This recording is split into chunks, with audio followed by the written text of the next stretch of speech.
बरसात के दिन आने वाले थे। चिड़िया का एक जोड़ा घोंसला बनाने के लिए पेड़ तलाश रहा था। उड़ते उड़ते वह जोड़ा एक नदी के किनारे पहुंचा। वहाँ कई पेड़ लगे हुए थे। उन्हें वह जगह अपने लिए उपयुक्त लगी। एक पेड़ के पास जाकर वे विनती करने लगे, बरसात के पहले हमें अपना घोंसला बनाना है। कृपा करके हमारी मदद करें। अपनी एक टहनी पर हमें घोंसला बनाने की अनुमति दे दें। पेड़ ने उन्हें इनकार कर दिया। पेड़ के इनकार से चिड़िया के जोड़े को बहुत बुरा लगा। जाते जाते वे बोले, इतना अहंकार अच्छा नहीं। एक दिन तुम भी टूटोगे और तुम्हारा अहंकार भी। पेड़ कुछ कह पाता, उसके पहले वे उड़ गए। उड़ते उड़ते वे नदी के पास स्थित जंगल में पहुँचे और वहाँ एक पेड़ से घोंसला बनाने की अनुमति मांगी। पेड़ सहर्ष तैयार हो गया।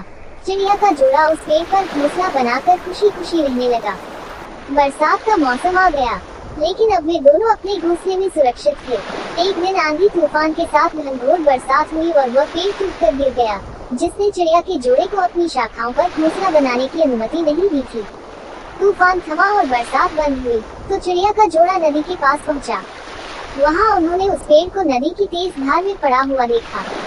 वे दोनों बहुत खुश हुए और पेड़ से बोले, हमने कहा था ना कि एक दिन तुम भी टूटोगे और तुम्हारा अहंकार भी। आज वो दिन आ गया, ये तुम्हारे कर्मों का फल है।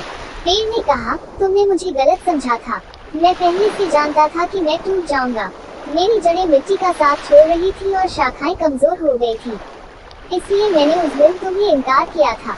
तुम मेरी शाखा पर घोंसला बनाते तो आज जीवित न होते, लेकिन तुम्हें मेरा इनकार बुरा लग गया, उसके लिए क्षमा। पेड़ की बात सुनकर चिड़िया के जोड़े को अपनी सोच पर बहुत दुख हुआ।